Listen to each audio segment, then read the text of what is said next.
Well, hello, everybody. Welcome, welcome, welcome to our February 2024 Cigar Peg Live Virtual Speaker Showcase, meaning that every speaker who's here with you, including me, is actually live with you right now.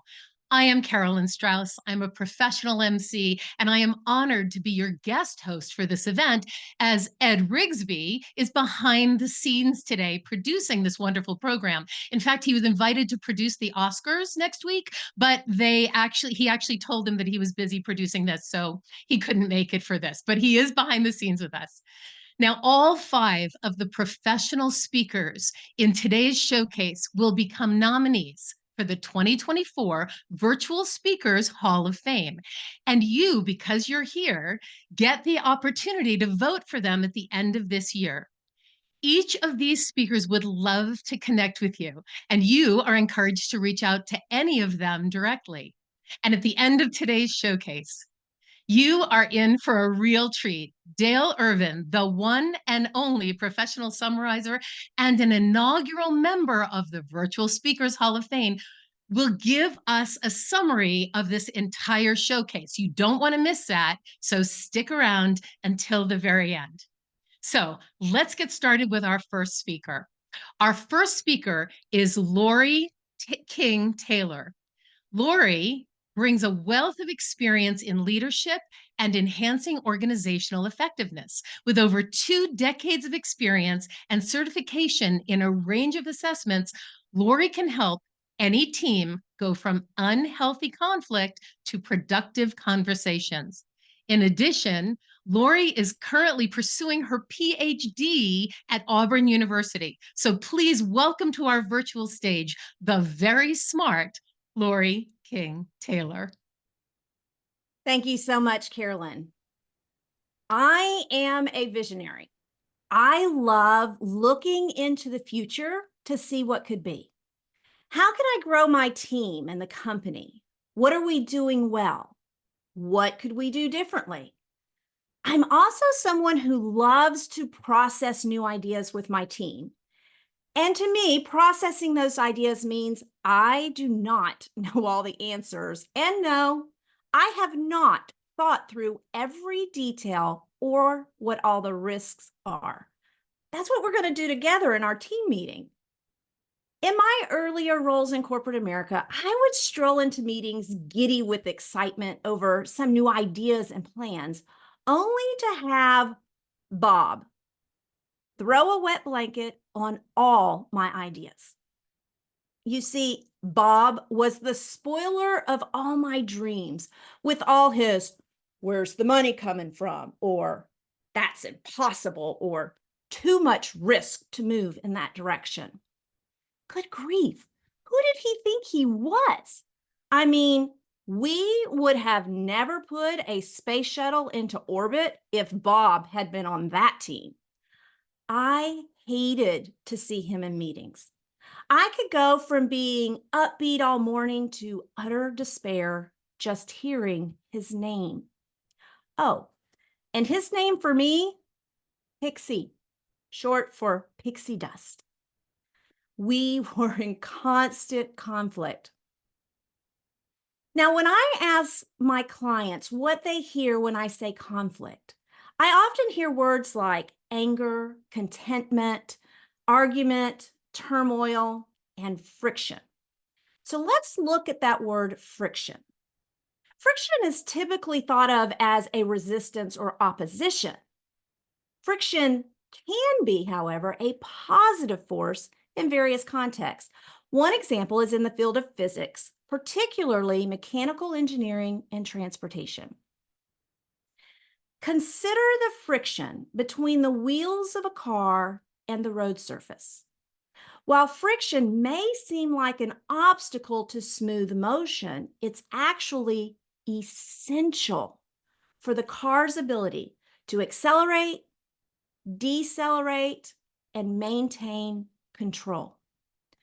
Without friction, the wheels would simply spin without gripping the road, leading to dangerous situations such as skidding or losing traction.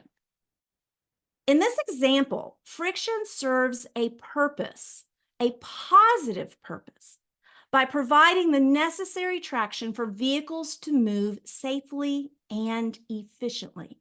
It enables drivers to control their vehicles, to navigate curves, and to stop when needed. Therefore, in this context, friction is not just a hindrance, but it is a vital component ensuring transportation systems' functionality and safety.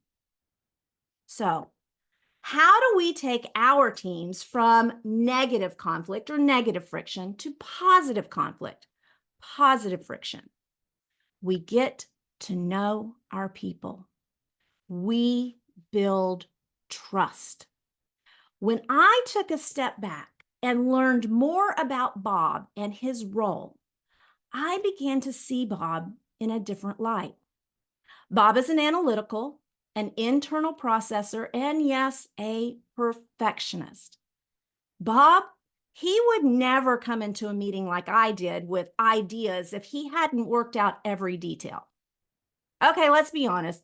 Bob never really had any new ideas. He went by the motto, if it ain't broke, don't fix it. Now, I knew Bob was dedicated to the company. I just thought it was me he didn't like. Our interactions would often feel like two rams butting heads, caught in this whirlwind of conflicting viewpoints.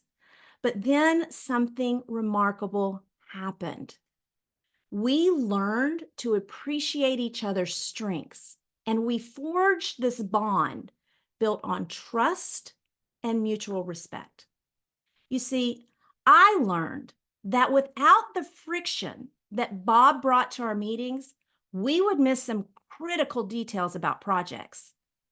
He made me think more about my ideas, and you can be certain I would work hard to flesh out some problems I knew Bob would bring to the conversation.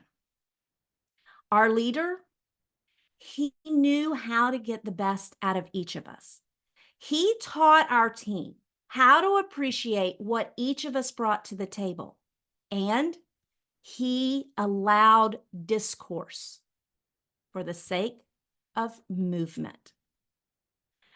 Do your organizations know how to take the friction and turn it from a hindrance to a vital component ensuring productivity and effectiveness? Or are the wheels simply spinning without gripping the road? Can your teams control their vehicles? Can they navigate the curves? And do they know to stop when needed? I would love to come to your association and walk your team through the process of learning to appreciate the personalities in the room and build trust in their teams so that they too could engage in productive conflict and propel their companies forward. I am passionate about helping teams navigate these waters of productive conflict. I want to share what I've learned about building trust and fostering open dialogue and embracing diverse perspectives. Because when we can harness the power of positive conflict, there is no limit to what you can achieve. Oh, and my comment about Bob not being in the room or we would never get that space shuttle into orbit, he was.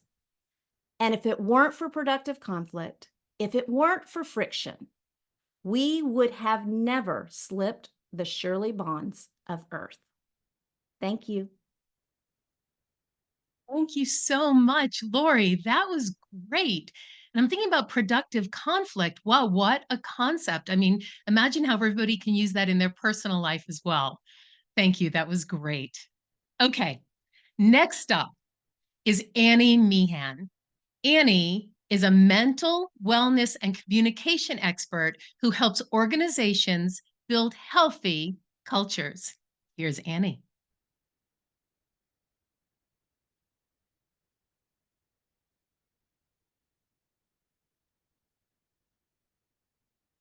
Have you ever had a dream? Have you ever had a dream that you were going after? Maybe it was climbing that corporate ladder or maybe starting your own business. I mean, I've had lots of dreams and I'm lucky enough or I've worked hard enough to tell you I've fulfilled most of those dreams from promotion after promotion to starting my own business and growing that. But I had this one dream, this dream that lasted 30 years, year after year. I would say to my husband, someday, yes, someday, I'm going to live on Fort Myers Beach. I'm going to walk the beach every day and listen to the ocean waves and never take that gift for granted. And I did it. I fulfilled that dream in October of 2021. The problem with the dreams is that they don't always play out like we imagine. I'm sure you all have had dreams. Did they turn out how you thought? Was the grass actually greener on the other side of the road? 11 months to the day that we moved into our dream condo on Fort Myers Beach, Hurricane Ian hit the island. And it didn't just kind of hit the island, it hit the island in a category 5 sort of disruption. I like to speak about disruption because it's about change, it's about interruption, it's about understanding and not letting it define you. You see, for me, what I want to teach people first is what is the difference between an interruption and disruption? Well, first of all, when you're having a bad hair day, like people like me with the natural curly hair, well, that's an interruption. When you're losing your hair due to chemo, well, that's a disruption. How about getting stuck in traffic and you get so frustrated? That's only an interruption unless you turn it into a disruption, but the disruption is the car accident that happened that slowed down traffic. Or how about when change happens in your organization and you are resistant? I don't like change. I don't want to learn a new system. But what if you realize that's just an interruption? A disruption is the pink slip that you or your best friend get when your company goes through layoffs. You see, for me, I like to teach people that disruption's coming, but if we're prepared and if we accept where we need to be with some great tools for self-care in the midst of it, we can get through it. And not just get through it, we can soar above it. So I like to teach people how to choose to soar, and I love acronyms because in my ADHD dyslexic brain, it helps me be able to be clear so I can teach you how to understand how to face the disruptions, change, and challenges that come to your life. So I use the acronym STORMS. And the first S is about shock. Sometimes you feel like you're in shock and you're sad and you're like, oh my gosh, what am I going to do? It's okay to be sad. It's even okay to be in shock for a moment as the rug gets ripped from underneath you. Then we have to move on. We can't just stay stuck in the storm, in the sadness. I would tell people after the hurricane, I am safe, but I am not okay. I was safe when I got off the island. I wasn't okay for a long time. It's been 7 months and I'm still building back. Whatever storm you have gone through, disruption, it might take you time. And that's the second letter. The T stands for being on your own timetable, that there's not one right way to process. I've had a lot of friends that lost their spouse and half the world told them, don't date, you need to wait. While the other half told them, get on with your life. Who gets to decide what timetable we need to be on as we deal with the disruptions in our professional, personal, and literal life? That's your own timetable. There's no right time, and it's not all the same for all of us. How about the R? Reliable relationships. The people that you can count on. Now, I got to say that I am so immensely grateful for my friends from the National Speakers Association and Cigar Peg that stepped in, that stood in the gap when I didn't have anything and I didn't know how to move forward.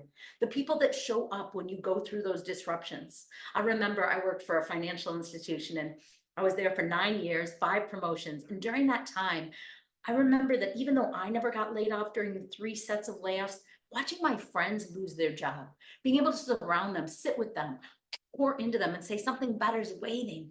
We need each other. We need those relationships. Sometimes just to sit with us and sometimes to pour into us and refill us when we're burnt out, we're exhausted, we're depleted, and we have even forgotten how to take care of ourselves. Who are your 2 to 3 reliable relationships when disruption strikes?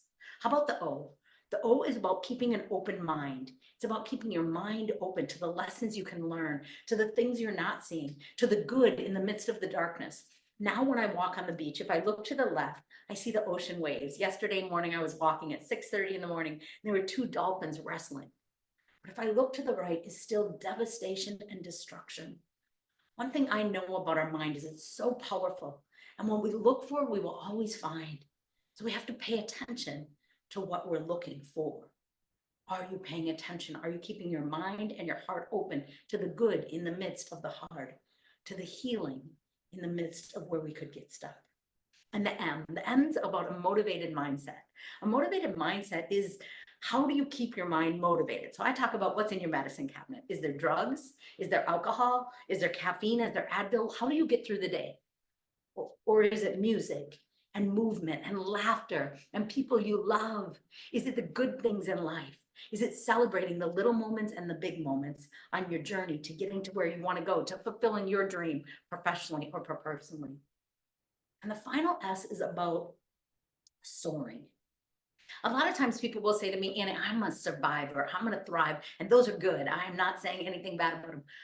But I have journeyed through being a unicorn and a butterfly and a pineapple for a variety of different reasons over the last 20 years. And what I realized is I want to soar above. Do you know that an eagle flies into the storm?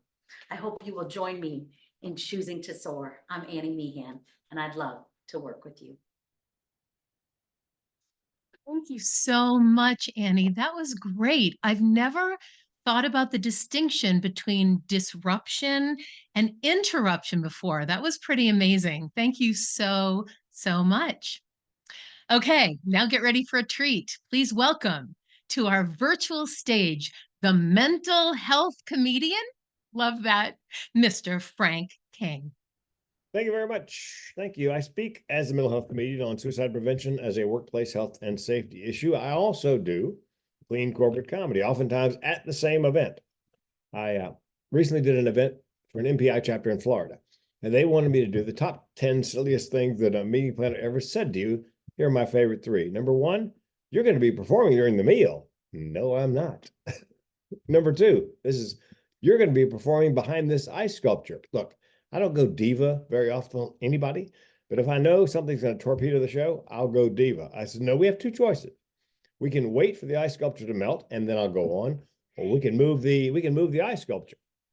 And my personal favorite is, do you need a microphone?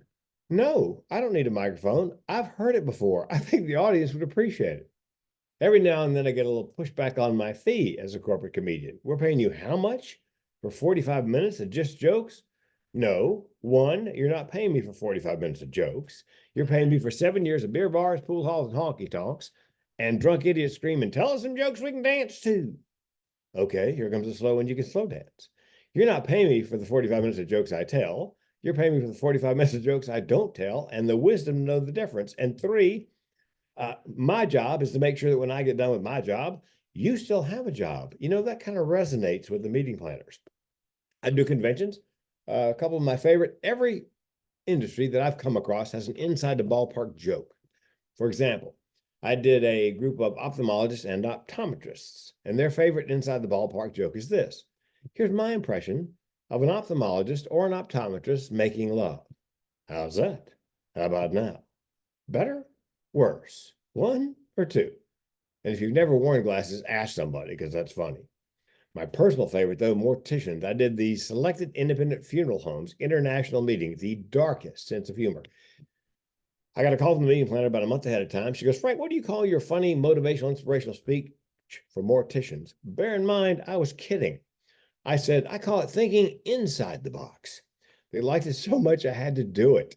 I had to call it that. So I've got it on a slide, my first slide, thinking inside the box. I've also done comedy on cruise ships since 2009. Good, clean, corporate, HR-friendly, family-funny comedy. Cruise ships do have late shows, but I refuse to do them because it's always too clean for the young people and way too dirty for the older folks. So, did you guys know this? Speaking of older folks, the longer the cruise, the older the passenger. Longer the cruise, older the passenger. Last year, I did 10 days on a 115-day world cruise. 115 days. We're talking old people and their parents. Yeah, every night, same thing for dessert. Oxygen. Oh, you think I'm kidding? If I heard it once, I heard it half dozen times. Clear, boom. Oh yeah, medevac helicopters coming and going that boat like bees from a hive. Wonderful people, 800-seat theater, packed. I called my wife in the port the next day and I said, honey, there was so much white hair in that theater. It looked like a Q-tip convention. Now, my favorite convention overall is in my old home state of North Carolina. I was born and raised in Raleigh, went to school in Chapel Hill. And there's something called the North Carolina Wildlife Club. It's sort of like Ducks Unlimited, only deer is their creature of choice. I'm at the dinner and I keep hearing this phrase, the sport of deer hunting, the sport of deer hunting.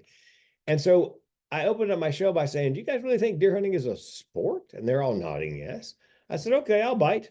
Name me one other sport where your opponent has no idea he's playing. I mean, the deer has no idea he won the coin toss and elected to receive. When I was a kid in North Carolina, deer hunting was an outdoor recreational activity. There was even a section in the paper, recreation. Now, apparently, it's become a sport. Here's another difference. When I was a kid in North Carolina, you didn't have to wear orange when you went deer hunting. No. Nowadays, you pretty much have to cover yourself in orange. And I know why, but I asked the audience, hoping for just the right response, and I got it. I said, why do you have to wear so much orange? And a Yahoo in the back yells out, so another hunter will not mistake you for a deer. I said, so let me get this straight. Here in North Carolina, we are selling guns and ammunition to human beings who cannot distinguish other human beings from deer. Seems to me, forgive me, but we can clear it up with a simple, oh, I don't know, leg count. We don't need a background check when you buy a gun in North Carolina, apparently. We need an IQ test. You know what I'm thinking? Photo lineup. Bunch of deer and a guy. I'll make it easy. Famous deer. Dasher, Dancer, Prancer, Vixen. You can't pick out that guy. No gun for you, Elmer Fudd. Now, we're joking about this, but if you hunt, you know, in the United States, every year, somebody mistakes another somebody for a deer and plugs them. Last year, it happened in Georgia. Fortunately, the guy who got shot just got wings, a couple of stitches. He's fine. He lived outside Atlanta, in the country, as we used to say. He was out behind his house, minding his own business, pruning a tree. I just wish, as a comedian, I could have been in the woods with the two guys hunting right before the one guy pulled the trigger, just to hear the conversation that led up to it. Hey, Bob, what? Hold my beer. I think I see a deer. Where?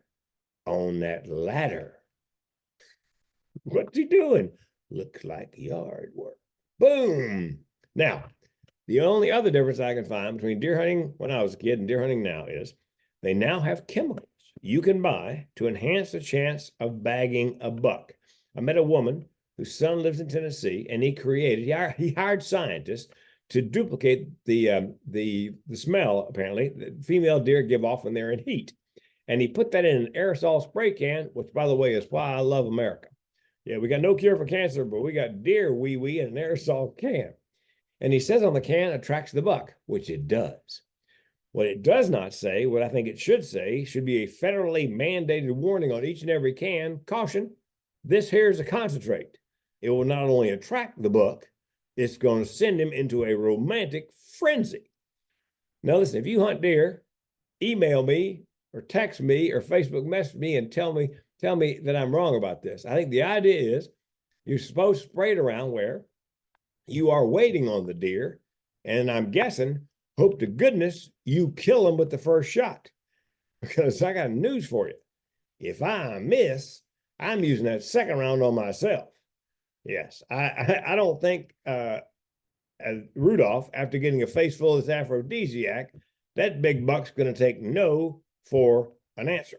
No, I don't think the buck stops here, but I have to. My name's Frank King. I'm the mental health comedian. Thank you. Thank you, Frank. Gosh, that was so funny.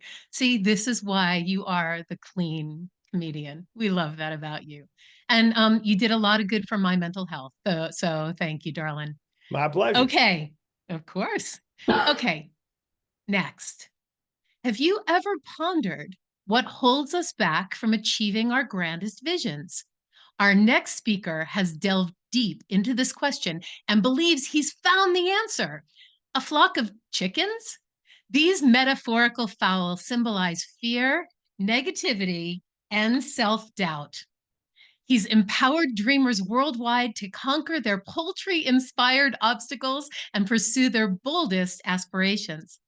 Among his clientele are esteemed organizations like the Kroger Company and International Paper, as well as small business owners, educators, and enthusiastic participants of in-person and virtual seminars globally. Please welcome to our virtual stage our next speaker, Bill Barth.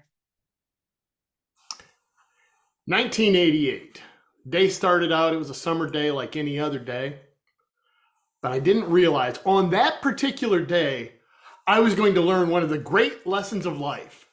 I was going to learn the sound of success. You want to hear what it is?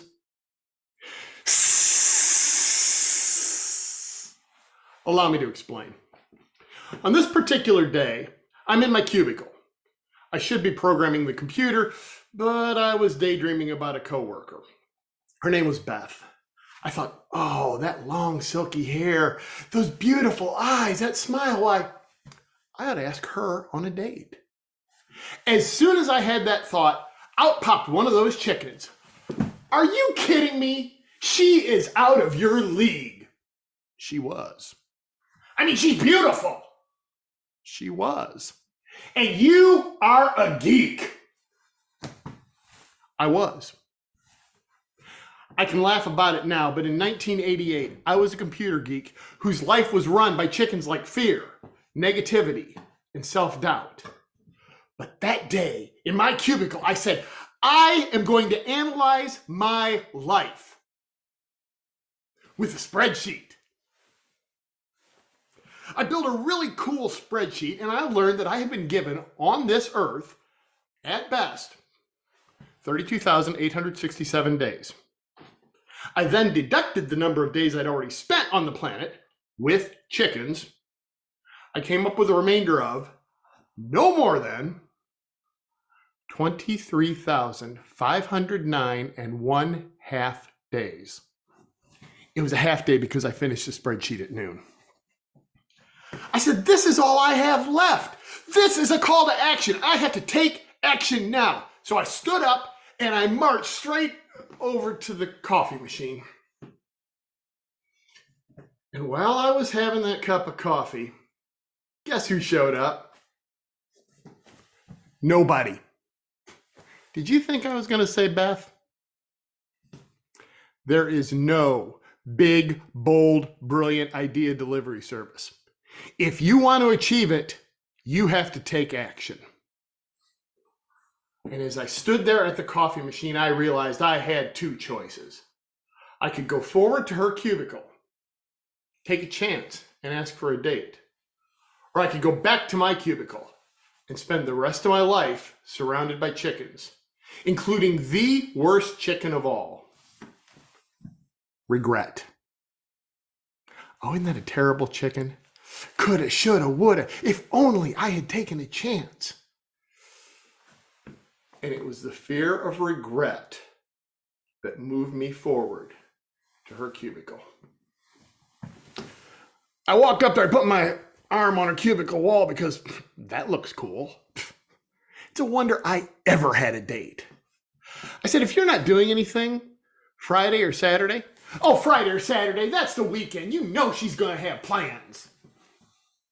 If you don't have plans, I was thinking maybe we could go out to dinner.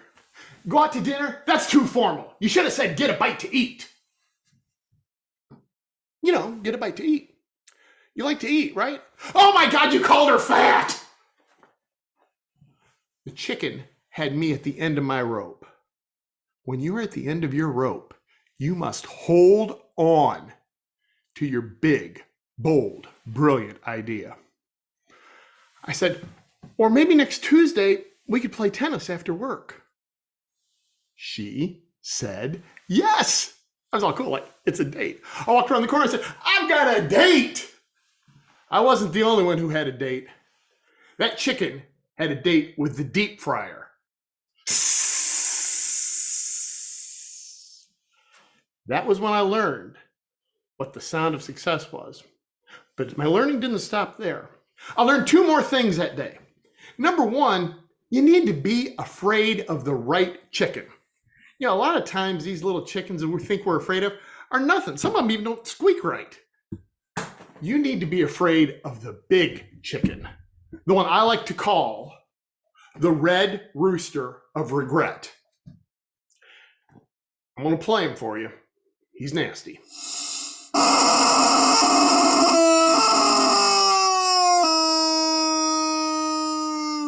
If Zoom filtered him out, reach out to me, www.philbarth.com. I'll play it for you then. It's the most obnoxious sound. It can go for 45 seconds if you squeeze it hard enough. And as bad as that sound is, and as scary as that sound is, it is nothing compared to regret. The second thing I learned was this. The chicken you fry today can make today and the next 23,509 and 1/2 days better. I know, because over 3 decades later, Beth still has that long silky hair, those beautiful eyes, and that wonderful smile. And I am no longer a computer geek. I'm now a speaker geek. Together, Beauty and the Geek have 3 kids, we have 2 dogs, and we are married to each other. That's right. For the past 3+ decades, her name has been Beth Barth. That was a chicken she had to fry. What does your spreadsheet say? Can you afford to give these chickens even one more day? Your big, bold, brilliant idea could be world-changing, or it could be as simple as asking that special someone out on a date. Whatever the idea, don't let the chickens win. If there's a chicken in your way, take it out today. Drop it in the deep fryer. If you need help frying your chickens, hit me up, www.philbarth.com. Well, that was great. Thank you so much. And is it bad that your program made me hungry? Okay, it was terrific. Moving on. Our next and final speaker for the day is Chris Hodges. Chris is a former naval officer, GE executive, and consulting partner with Accenture and Deloitte. His most recent book is Noble Automation Now: Innovate, Motivate, and Transform with Intelligent Automation and Beyond. Please welcome Christopher Hodges. Thank you, Carolyn. Would you like that $100,000 back? If yes, then all you need to do is choose between Henry and Joseph.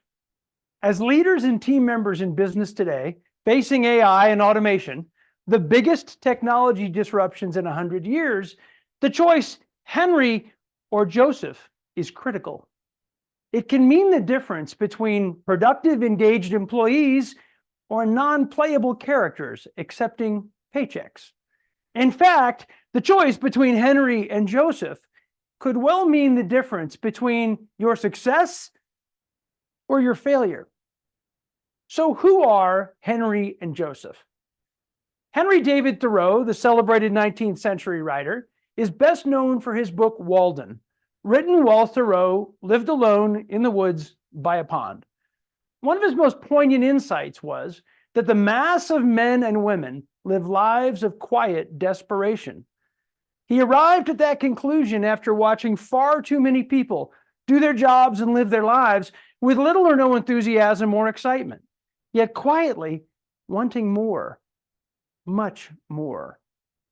While Thoreau was writing of people in his place and time, I'm convinced the same applies to millions of people today. Perhaps your colleagues, perhaps yourself. Billions of people are worried about AI in their jobs. And unlike the Industrial Revolution, which took decades to unfold and directly impacted a relatively small number of jobs, AI threatens nearly all of us. So, would you bet on a company succeeding with AI and automation if its employees are feeling quiet desperation? Did you know that every lost high potential employee costs a company about $100,000?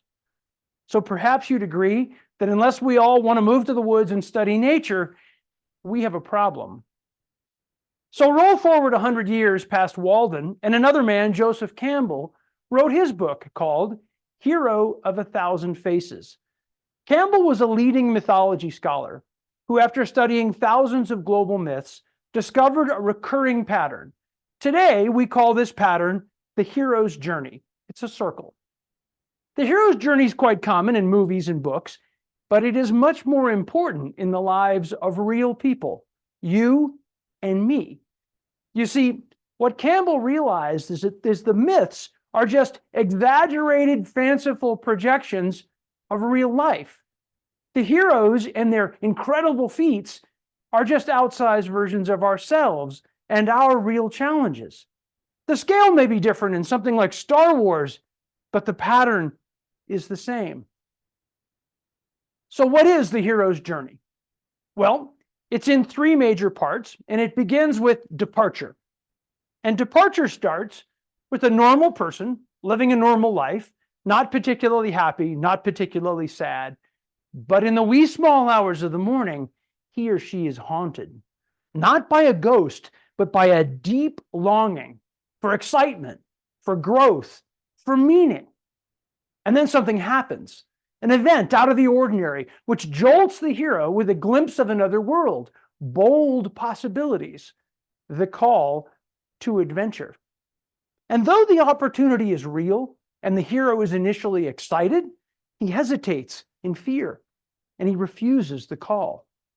But Campbell tells us the call to adventure is like a ringing telephone, demanding to be answered.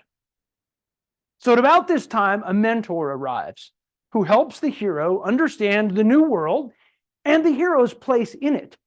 Think Obi-Wan Kenobi from Star Wars. So now, with her confidence restored and the mentor by her side, the hero commits, crosses the threshold, enters the new world, and begins her hero's journey. This is the initiation phase. Immediately, the hero faces a series of challenges. Today, these can include learning new technology like AI and automation, changing jobs or locations, or navigating Machiavellian office politics. New allies are formed, new adversaries identified, many obstacles are overcome. But no hero's journey is complete before the dragon faces his or her, before the person faces his or her dragon. The myths choose fierce creatures like dragons or villains like Darth Vader because they represent the hero's greatest fear, death. In real life, our greatest fear is often failure. So it's only when the hero reaches deep inside themselves, finding an unknown inner strength, is the dragon defeated. And then phase 3 of the journey is the return, when the hero claims the long sought after prize or treasure. And the prize can be a magical object, or maybe it's a shiny ring or a chest full of gold. Frequently, the treasure is only an unshakable confidence born from the hero expanding his or her potential. By now, you can clearly see the hero's journey is not about myths. It's about your teams. It's about you. It's about me answering the call to adventure, be that big or small. And what it means in the age of AI and automation comes directly from your answer, Henry or Joseph. Reflecting on my 30 years leading teams in the US Navy, General Electric, Accenture, Deloitte, it's clear we have huge opportunities for our companies and our careers. The leaders I've worked with who've embraced this and other ideas from Noble Automation have discovered their own treasures. In fact, they found more innovation in the products and services that they create, more motivation in the teams that deliver those products and services, and finally, more profit from successful business transformations. This is the kind of treasure that makes more successful companies and careers. If we embrace AI and automation as the hero's journey for ourselves and our teams, our futures include adventure, challenge, and treasure. So finally, listen carefully. Do you hear that? It may just be your next call to adventure in the age of AI and automation. And should you choose to answer the call, I'd be honored to be your Obi-Wan. My name is Chris Hodges. You can find me at nobleautomationnow.com. Thank you so much. Thank you so much, Chris. The hero's journey. That inspires me. Thank you so much. It was great. Okay, now I get the joy to introduce the world's only professional summarizer, Dale Irvin. So, as meeting professionals and association executives, what you want most is for your meetings to be memorable, meaning people actually remember what was said at the meeting. And there is no better way to accomplish that than to make people laugh about it and summarize it in a way that makes it stick.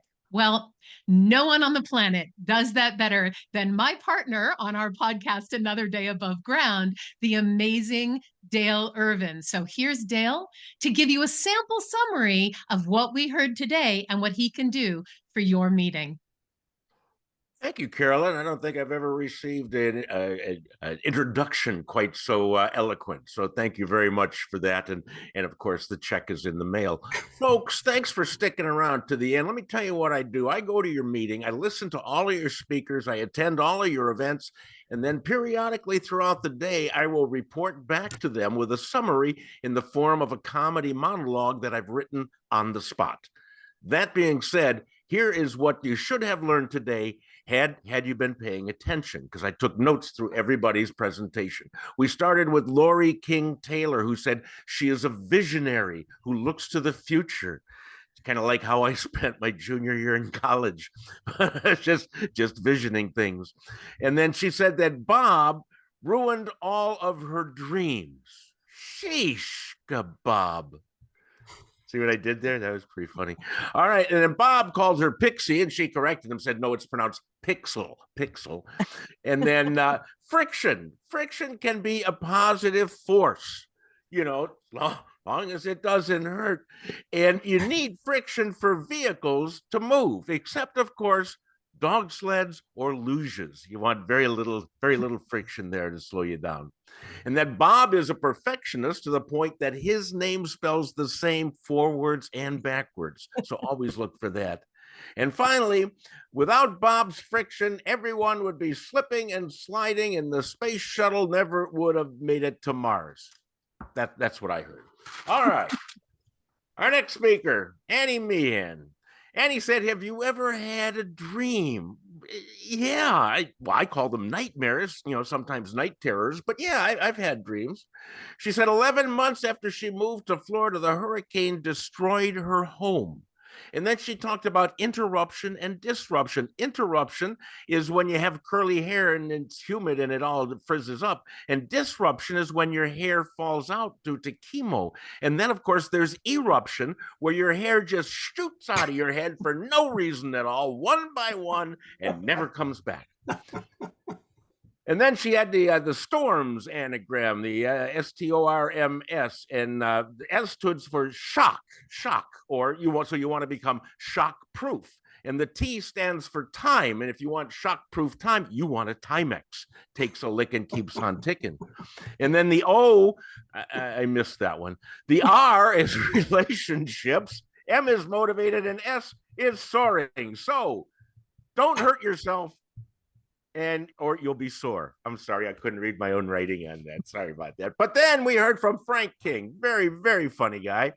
And Frank was talking about the silliest things that meeting planners ever said to him. You'll be speaking during the meal. No, I don't think so. You'll be behind the ice sculpture. That's okay. I have a hammer. And do you need a microphone? Oh no, I have. I don't care who hears me. And then let's see. And then they're not paying him for the jokes he tells. They're paying him for the jokes he doesn't tell. And with me, you even get the ones I shouldn't tell, because I tell the truth from what I see. So, an optometrist, making love, better or worse? Good or bad? Ooh, we need to put drops in here. I'm sorry. And then he worked on cruise ships. I worked on a lot of cruise ships. And here, let me give you a little tip on working cruise ships, especially with older passengers. If all of a sudden, out of nowhere, they have an ice cream special, and ice cream is everywhere, that means somebody on the ship passed away and they have to put them in the cooler. That is an absolutely true thing. I learned the hard way on a cruise ship. All right. And then, and then he talked to the North Carolina Wildlife Club on the sport of deer hunting. He says, what other sport is there where the other person doesn't know they're playing? I'm a Chicago Bears fan. Pretty much it happens to us every single Sunday. And then let's see. Oh, and then somebody, once a year at least, somebody will mistake somebody else for a deer and shoot them, which is the main reason I have completely quit wearing antler hats. I don't care what the season is. I'm not going to do it. And then with the scent to draw the buck in, like you said, make sure you hit them with your first shot. Most important, don't get any on yourself because you can't run that fast. Okay. Then we heard from Phil Barth, Chicken Man, and he learned that the sound of success is, which I thought was, you just punctured the tire on your car, but no, he said it's throwing chicken into the fryer. That would make the sound, oh crap, it got on me. Anyhow, that's just happened to me. And then he has chickens living inside of him, and he only has 23,000 days left. I did the math, man. You appear to be like in your 30s. 23,000 days is over 70 years. Good luck in your 100th birthday. And then the worst chicken is regret. And that is true. I bought a chicken at Sam's Club last week. I regretted it for about 3 days. I shouldn't have done that. And then the red rooster of regret, which he squeezed and made a weird noise, sounded like Grandpa passing wind. And he says, it'll do this for 45 seconds. So will Grandpa. And then if there's a chicken in your way, just throw it in a fryer and eat it. And that leaves us with Chris Hodges, who said, if you want your $100,000 back, you got to deal with Henry or Joseph. Now, first of all, why did I give them $100,000? I don't know either one of these guys. I'm not lending them any money. And then he said, David, that was, or Henry, that was Henry David Thoreau, who wrote the book about Walden. And Joseph Campbell, he wrote the book entitled Soup. Joseph Campbell. And AI is going to threaten all of us, except me and Frank King, because AI cannot write jokes. You can try if you want, but it can't write them. And then he wants to either be your Obi-Wan Kenobi or your Yoda, who shouldn't be left out. That was always good. And he talked about the initiation phrase. That's where you're walking through the hall and somebody gives you a wedgie and tries to sell you an elevator pass. But in real life, our greatest fear is death. And he said, no, really, our greatest fear is failure. Yes, it is. Failure to continue breathing. Okay, it's still death. And the hero's journey finally ends at the deli, where you can order yourself a 12-inch hero. Those are the things I heard, my friends, and I guarantee that you're going to remember some of the serious points brought up because you heard them back in the form of a joke. I'd love to do this for you. Please visit DaleIrvin.com right up there and give me a holler. You can also sign up for free for my Friday Funnies. I'll make you laugh every Friday in your email. That being said, don't miss Carolyn's podcast, Another Day Above Ground, because I'm on it too. Thank you very much. That's all for me. Dale, thank you so much. It is so much fun to always hear you and get to hang out with you every week on Another Day Above Ground. That said, as we wrap up, here are a couple things I want to share. You all, because you're here and because you registered for this showcase, or if you register for any of the upcoming ones, you will have an opportunity to vote for the few lucky speakers who get voted into the Virtual Speakers Hall of Fame. So at the end of 2024, you're going to get an email, and we invite you to please participate and vote for these amazing speakers. Speaking of our amazing speakers today, they are all available for parties, weddings, bar mitzvahs, christenings. No, they're all available to come and speak at your association or organization. And after they do, what you want more than anything is for Dale to be there and summarize them for you. If you need a professional MC for your event, either virtual or in person, I prefer to be with you. Please feel free to reach out to me. It's one of the things I do besides speaking.